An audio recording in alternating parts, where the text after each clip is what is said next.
Здраво! Добре дојде на новата епизода на мојот подкаст, број 80.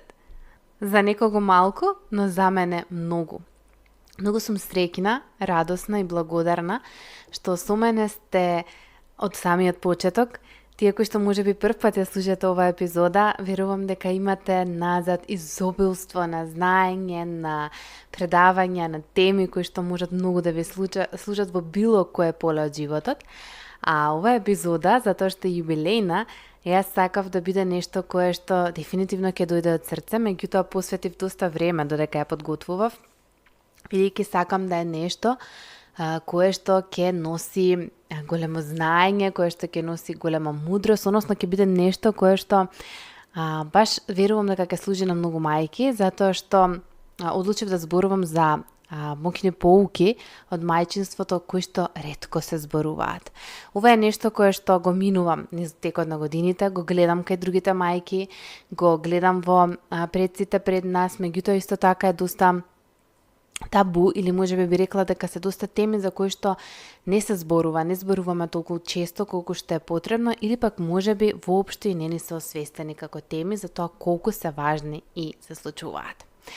Да, некои од овие работи може би добро ги познавате, нема да ви бидат нови, но се надевам дека ако ништо друго ќе допрадне на друго ниво и ќе ве потикнат малку повеќе на размислување. Првото правило е ти не си само мајка и тоа дефинитивно не е предавство. Знам дека малку така некако го именував ова правило може би чудно, затоа што не верувам дека некоја мајка ќе се доживее како предавник, но на кое што многу често го сретнувам е дека и покрај тоа што мајката знае дека мајчинството е длабока, значајна улога, многу често заборава дека не е единствената улога што ја има.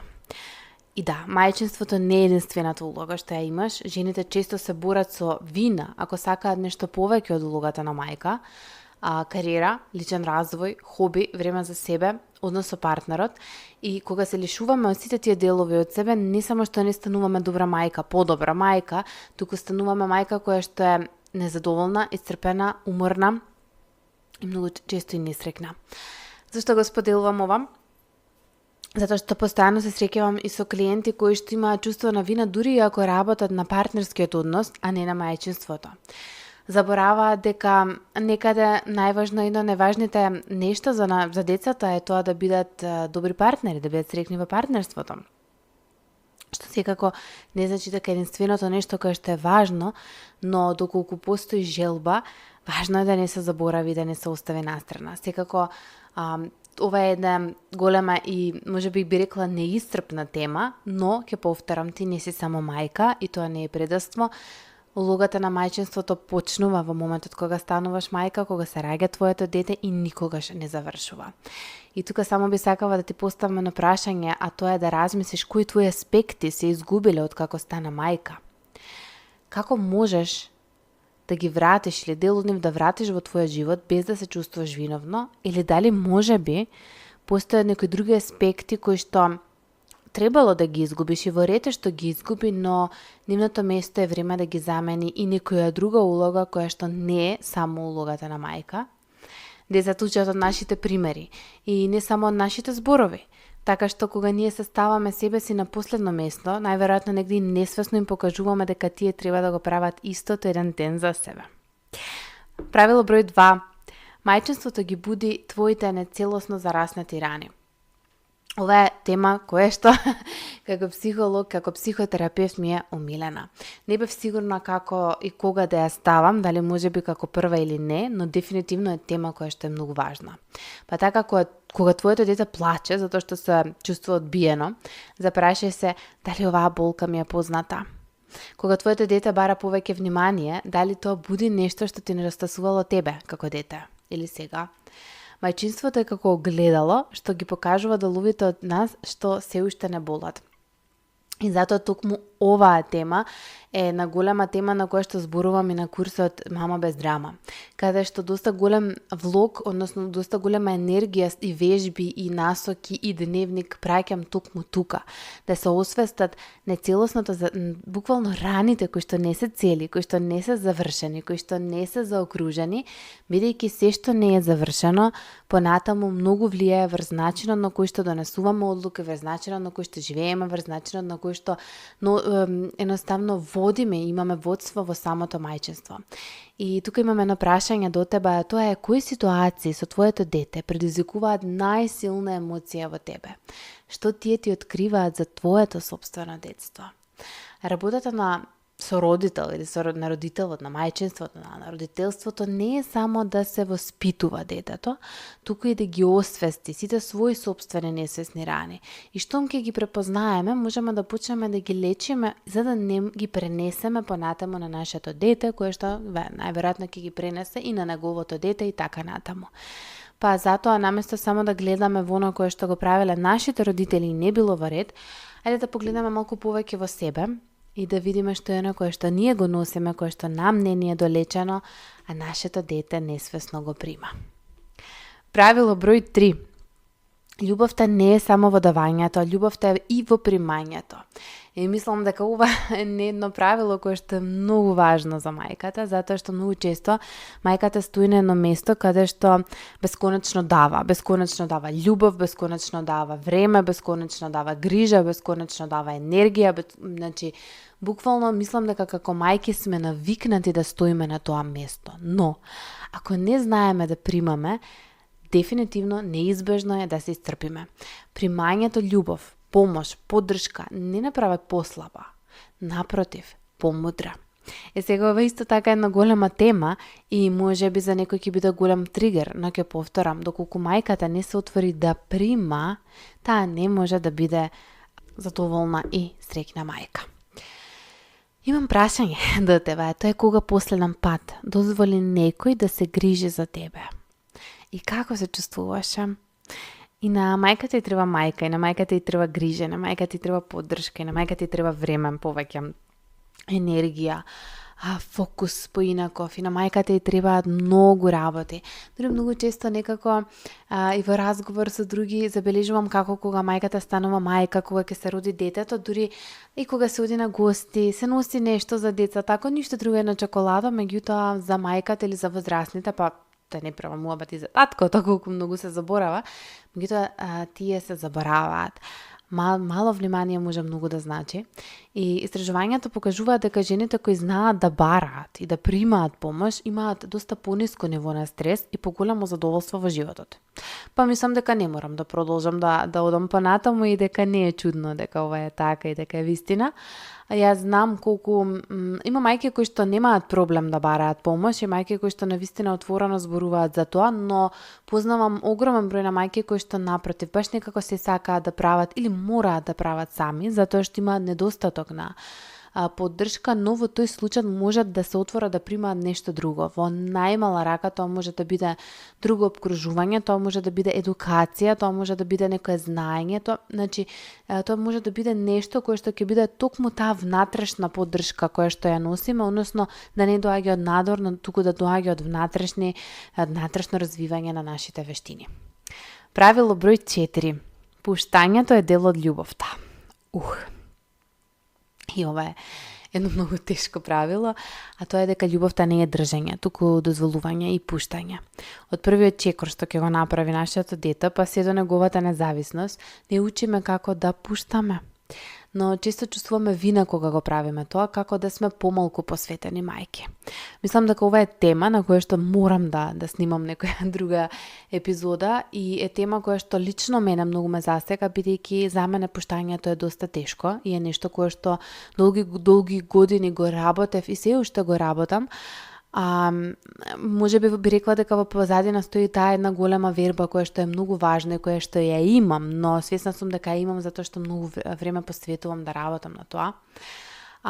Исто така како стручно лице ми е тешко, бидејќи понекогаш си викам, а што ако пропуштам нешто, а што ако видам нешто, а не го забележам, односно го видам, ама не сум го разбрала или не сум го спроцесирала. И затоа да учиме да пуштиме, мислам дека едно многу важно правило кај мајките, и знам дека не е само кај мене, гледам многу мајки кои што се на ова место каде што држат контрола, внимаваат се што ќе направи нивното дете, постојано се некаде тука посветени, се сакаат да бидат во некако во тек со се, да употребат се што е најдобро, да направат се најдобро што знаат, меѓутоа се додека останеме на тоа место, сметам дека исто така не можеме да бидеме автентични мајки и да му дадеме на детето простор да се развива.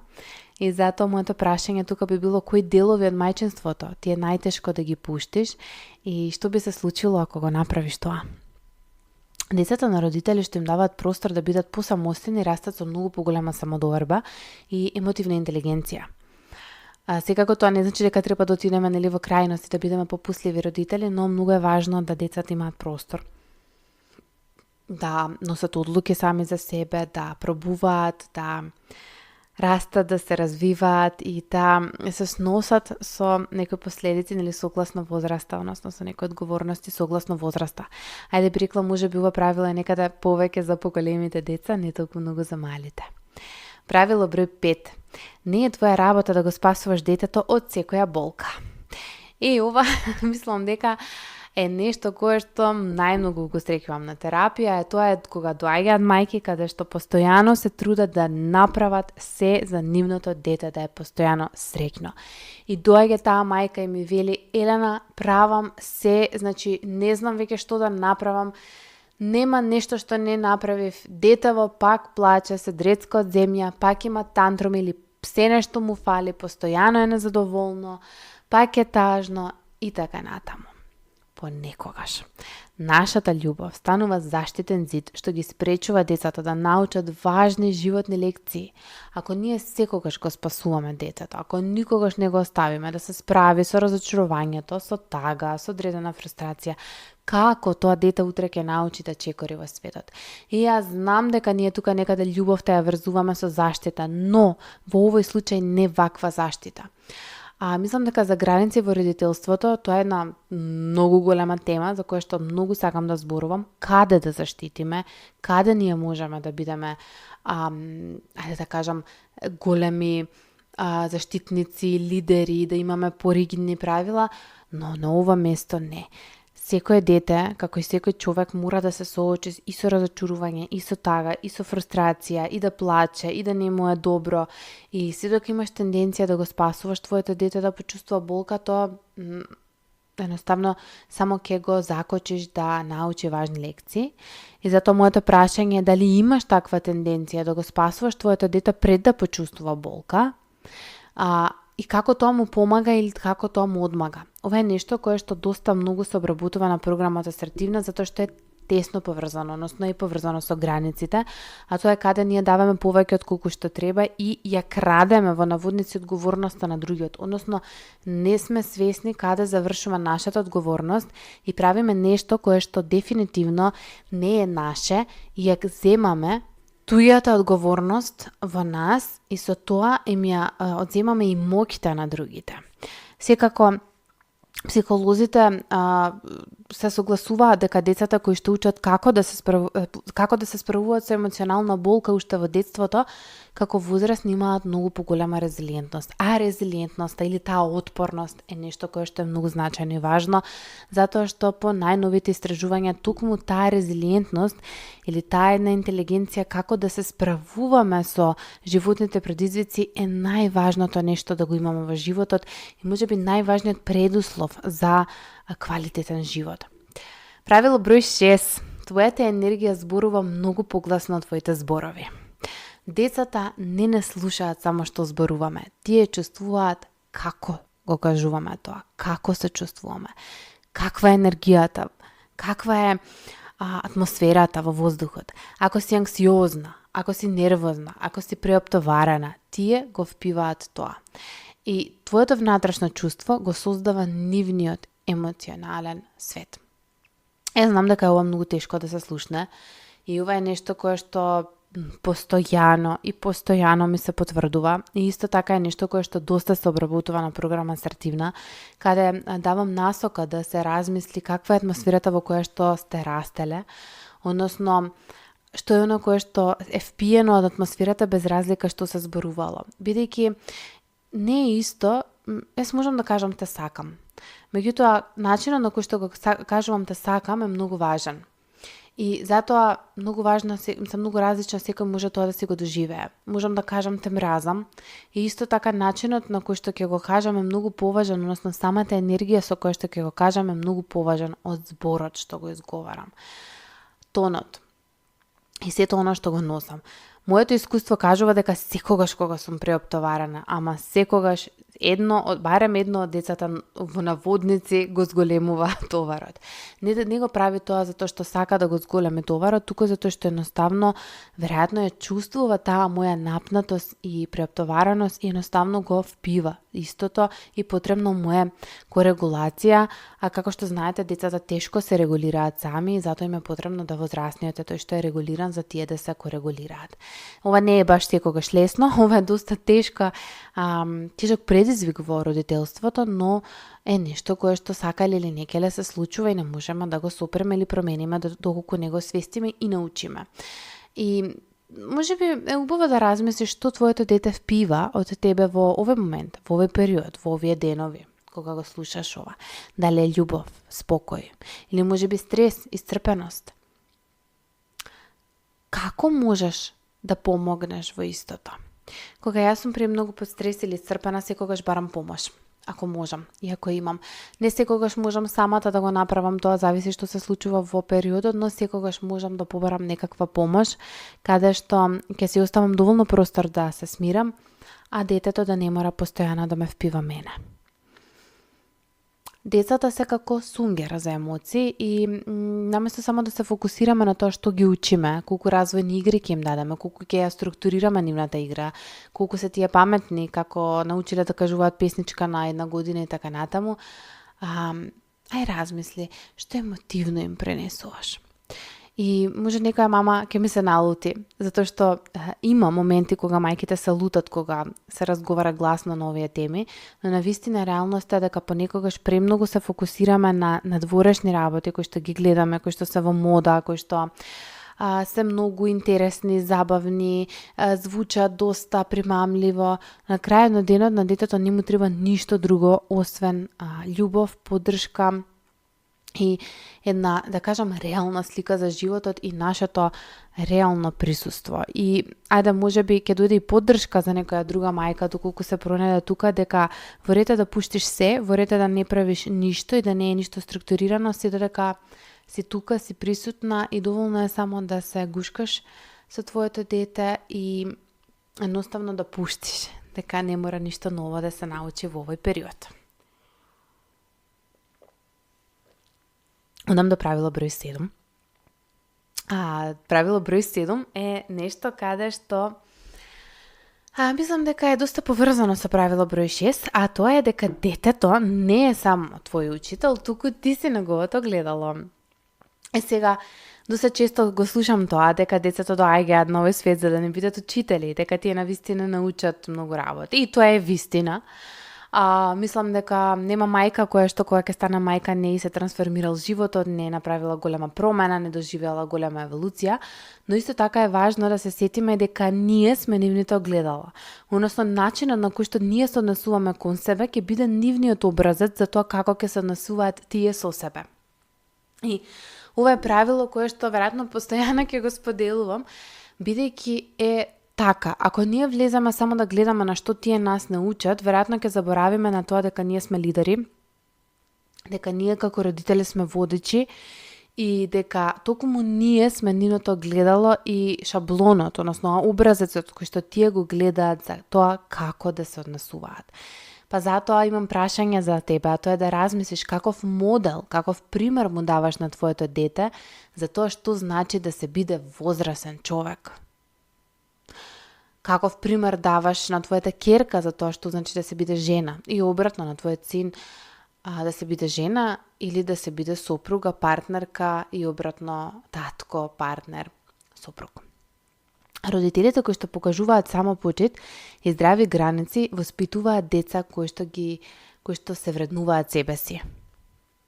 И затоа тука е многу важно да не заборавите на личниот раст и развој, на здравите граници, на вашиот собствен живот, на другите идентитети и улоги кои што ги имате, на сето на кое што претходно го споделив, затоа што ова правило е токму на правило кое што оди и кон следното и последното правило кое што за денес го одбрав, и ми дојде од душа, а тоа е дека децата ќе те сакаат дури кога ти нема да се сакаш себе си, но тоа не значи дека треба така да остане. Ова ми е многу тешко и со тешко срце го кажувам како последно, затоа што многу често го гледам. Ние одиме, трагаме, бараме како да бидеме подобри родители, како да имаме ваква дисциплина, таква дисциплина, дисциплински мерки, како да ги заштитиме децата, како да се поставиме, што да им кажеме, какви игри да им дадеме, што развојно да прават, како да ги забавуваме, како да ги анимираме. И сето тоа е во ред, меѓутоа ние забораваме на овој клучен дел, а тоа е дека нашето дете, дека твоето дете ќе те сака безусловно, дури и кога нема да се сакаш себе. Но тоа што гледа во тебе ќе стане модел за тоа како утре, кога ќе порасне, да гледа на себе. Детството е еден краток и многу важен период и не се сведува само на едукација на игра. Многу мајки ставаат фокус на едукација, на детето да биде подготвено за училиште, да ги знае буквите, да знае да пишува, да има добра моторика. Не одам сега во крајност дека и тоа не е важно, меѓутоа не е важно, па скоро воопшто колку што е ова другото. Затоа што тоа е нешто на кое што училиштето ќе може да го научи. Тоа е нешто каде што во градинка ќе го учи и да не оди во градинка, ќе го учи во училиште. Таму се учи тоа, а дома се учи ова другото. И ние понекогаш даваме многу голем фокус односно многу голема моќ на училиштето и затоа родител кој што ќе ја даде моќта надвор нема да може да има внатре. И доаѓа до едно големо отуѓување од децата, особено во тинеџерските години. И затоа тука е многу важно да размислиш како можеш да му покажеш на твоето дете што значи да се сакаш себе си. Дали во моментов се грижиш за твоето здравје? Дали во моментов имаш некоја навика која што е токсична, која што не е добра за тебе? Дали во моментов имаш лоши односи? Дали си некаде во некоја токсична релација, можеби со себе или со партнерот или со некој во потесното или поширокото семејство? Дали во моментов си среќна и задоволна? Дали во моментов знаеш да пуштиш, знаеш да се опуштиш, знаеш да си игрива? Дали во моментов се носиш со проблемите во животот со леснотија или пак ти е многу тешко?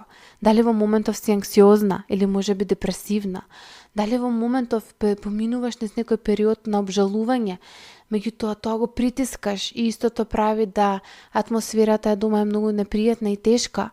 Дали во моментов си свесна што е оно што ти треба? Дали во моментов се чувствуваш дека си конектирана со себе и со своето дете? Мајките кои практикуваат само почит, односно кои што се трудат што повеќе да се почитуваат себе си, имаат деца кои што растат со многу поголема емоционална стабилност и многу поголема самодоверба. И ова не е нешто кое што бара од тебе да седнеш и да смислиш структурирана игра. Ова е нешто кое што само бара да си присутна, да живееш, да си автентична, да си своја, да си во контакт со себе и со своето дете и со оно кое што се случува.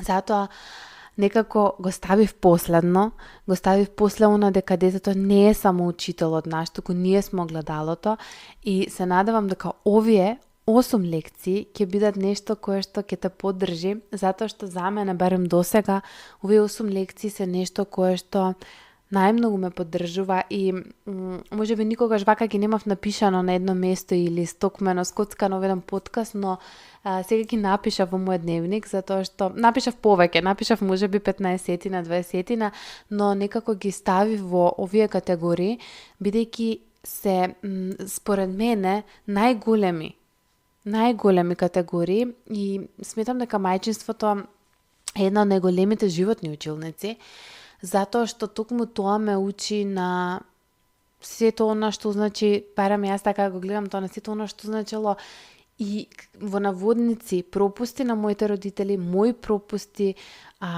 места каде што јас сум заборавила на себе, места кои што мене не ми се зараснати, рани и болки кои што и на мајка ми, на баба ми или трансгенерацијски или не се зараснати. И затоа се надевам дека овие лекции не само што ќе ти помогнат да бидеш подобра мајка, туку ќе ти помогнат да се почувствуваш и послободно, и полесно, и поисполнето во таа улога. И ако ништо друго ќе ти дадат некоја насока каде да почнеш да гледаш, каде да почнеш да работиш на себе, како да го правиш тоа.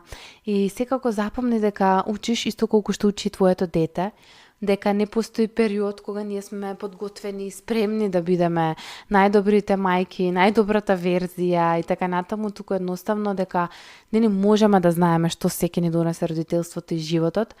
И во ред е да правиш грешки, но многу е важно да си свесна за тоа и да можеш да не ги повториш, туку да се извиниш и да направиш промена која што твоето дете ќе ја види и како огледало ќе може да ја рефлектира понатаму врз себе.